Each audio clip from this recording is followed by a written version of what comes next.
Seller pre-screening. When we talk about seller pre-screening, we're talking about a couple of things. You want to first try to find out, why are they selling? The reason why a seller is selling can dictate the tone of the transaction. If a seller is selling because they have a job that's starting in a new city in 2 months, they may be a little bit more anxious, a little bit more nervous, because now they're hoping, to be done with this thing and kind of moved on. And you want to be able to explore other options with them and be realistic with them. If this home doesn't sell within the 2 months time frame that you need to go, will you be able to rent somewhere, in your new city? What other options do you have? Just so that you start thinking forward, and you don't want to give them false hope that you're going to come in and you're going to be the dream team, because sometimes properties take a lot longer to sell than we hope. But we're going to do everything within our power to meet their needs. But we want to be able to say to them, if this doesn't work, what will we do then? And what will we do? That's your client. We're in this together. What will we do? What's our plan? And start thinking in those terms with your seller client. We talked about how soon they need to go. Do they need the funds from this sale to move? Another very important question. It can also dictate how anxious a seller is.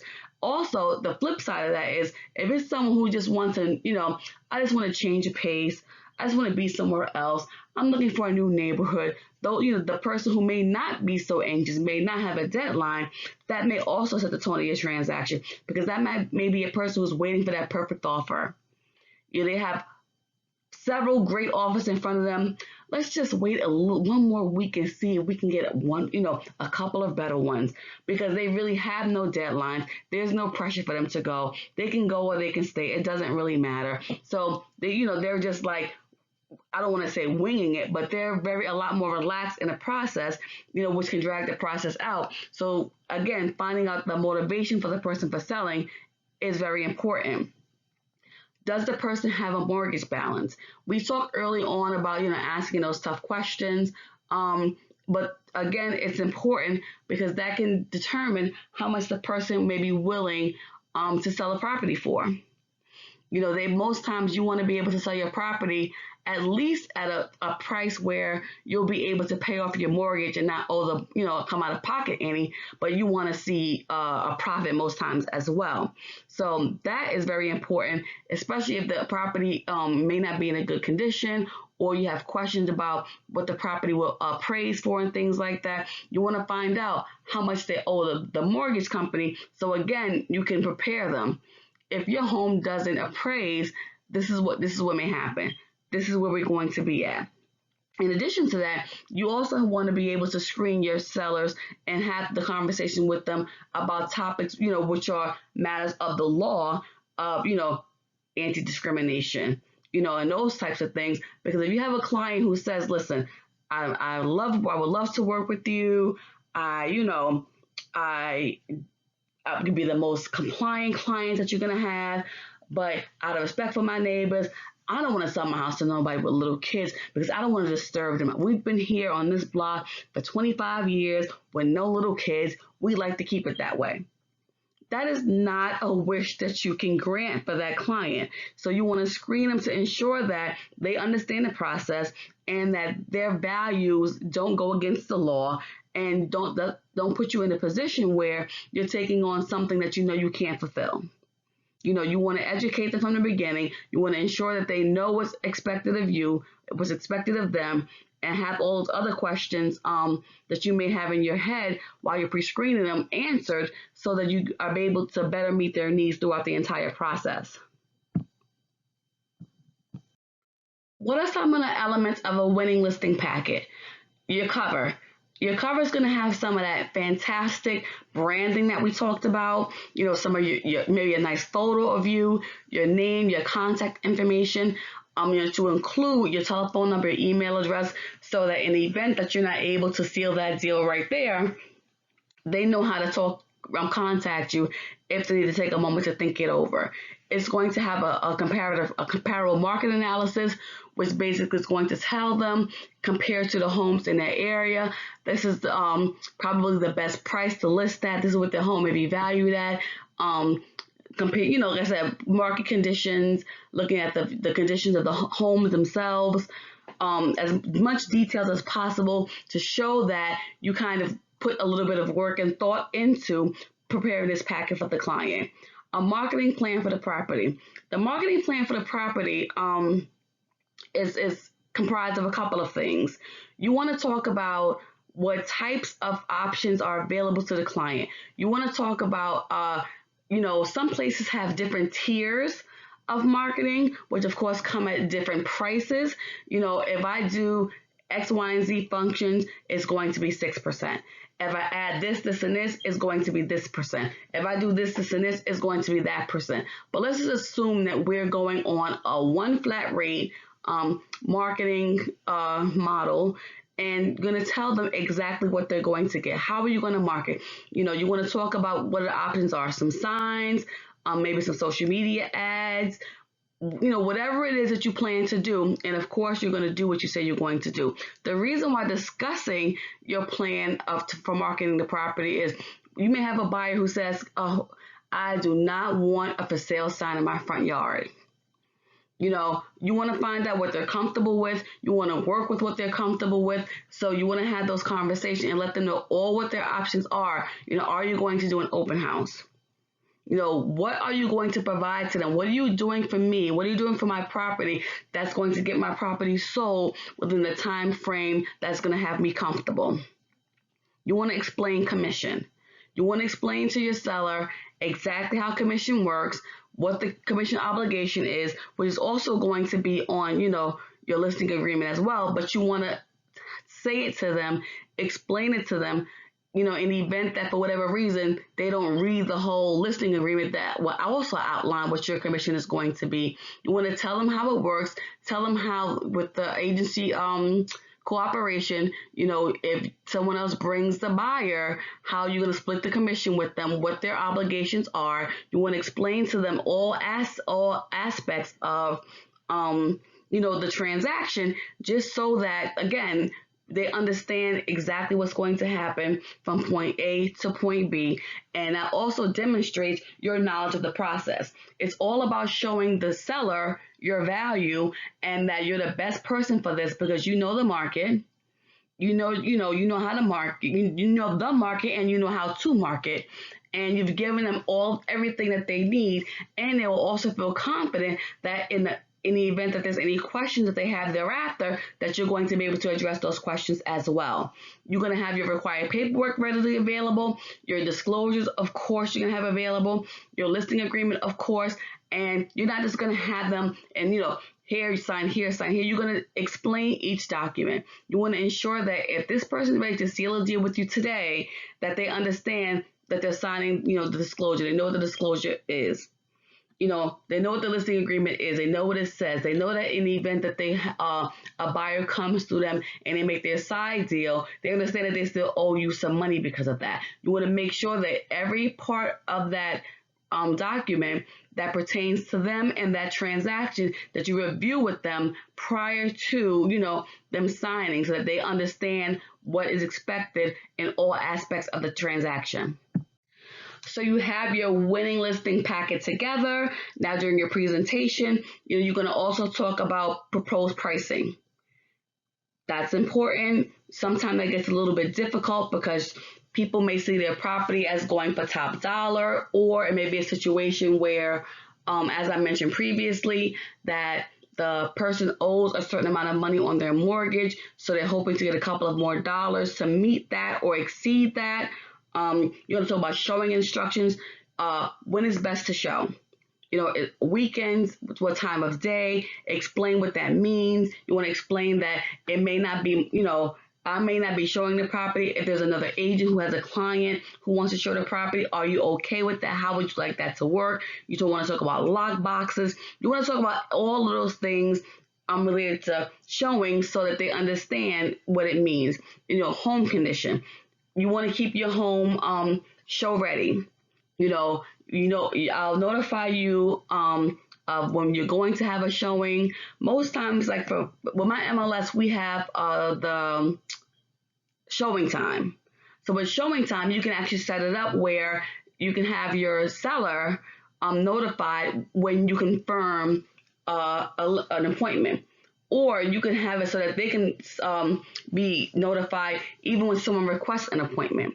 But you want to make sure that that information is communicated with them so that in the event that they have to tidy up or in the event they have to make arrangements to be out of the house or whatever it's going to be, that they know when it's going to happen so that their home stays ready to roll at all times.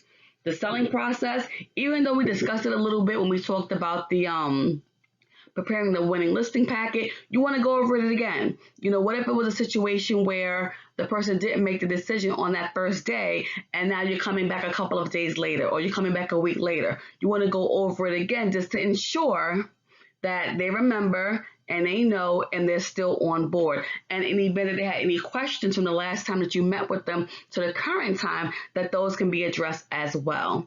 Expectations,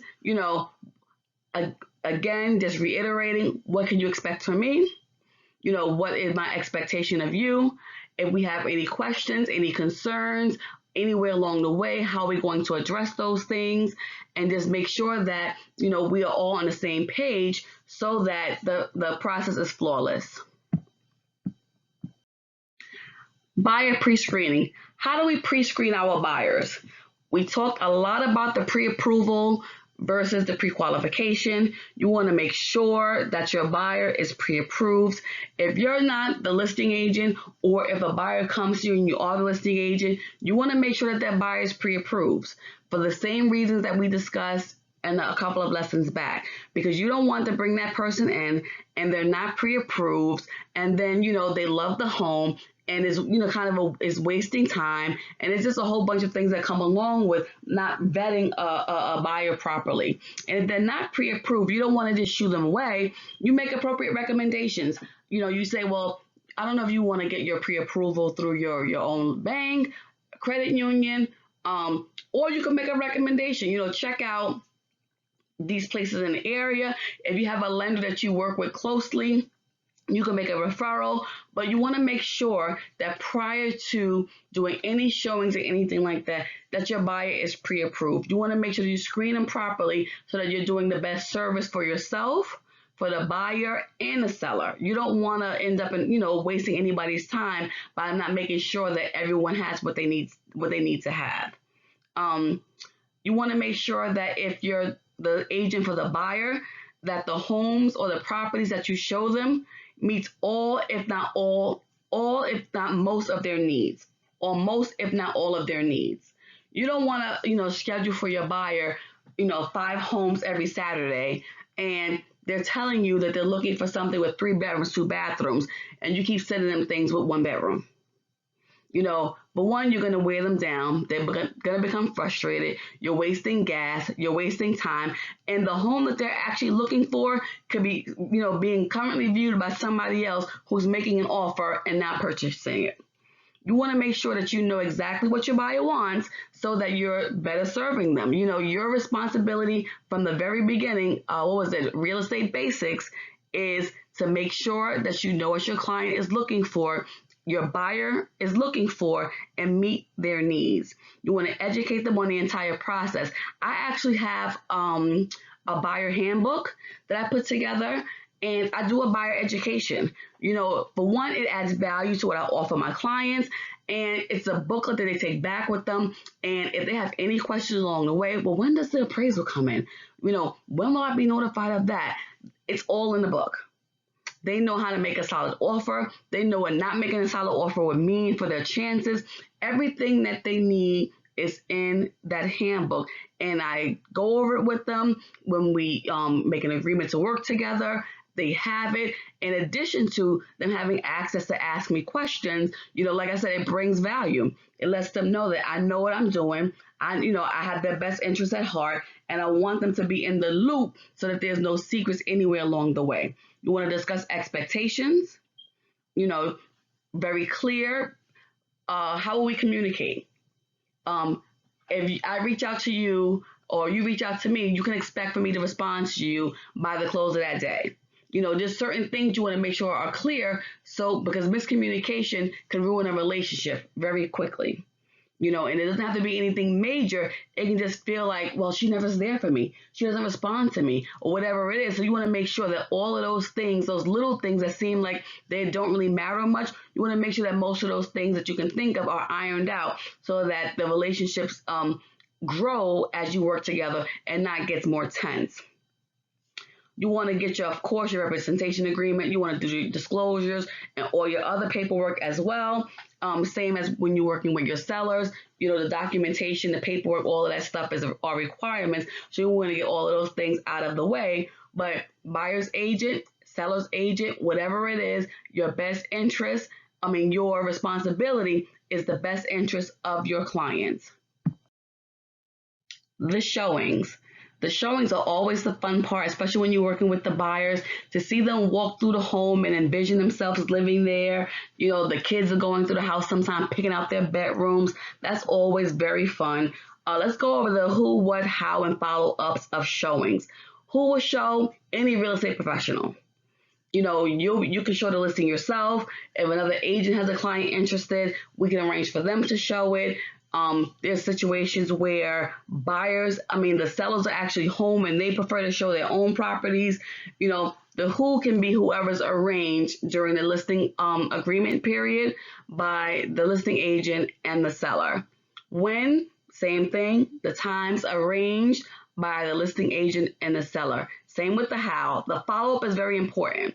Whether if you're the buyer's agent or the seller's agent, you want to make sure that you're following up.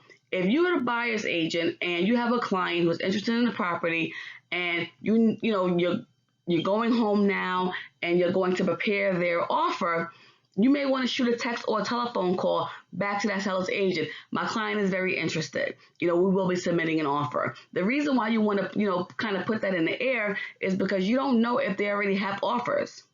And, they may be wanting to make a decision like right now, but they're interested. Okay, we'll hold off until, tomorrow morning. Or if they're not going to wait, you'll know that as well. But you always want to follow up, either way. And if you say you're going to put in an offer and then change your mind, professional courtesy would have you just call back and say, disregard, my client changed their minds, and you just kind of move on. As the listing agent, you want to follow up with every single person who showed your property because you want to get feedback. You want to know what worked. You want to know what didn't work. You want to know if they're going to be submitting an offer, because all of the information you want to be able to provide back to your client. If there's something about the home that's not working for them or something that is amazing, you want to be able to provide all types of feedback, just to let your seller client know what the thoughts are, what the public is thinking, what they're saying about their property, especially if the property may be staying on the market a little bit longer than they anticipate. That feedback may help them, tweak those one or two things that's going to get that property from sitting to sold. This wraps up our section for pre-screening sellers, buyers, listings, and showings. Please feel free to like, share, comment, and subscribe. We also invite you to review our other videos that we have: real estate basics, client prospecting, offers and negotiations, and clients for life.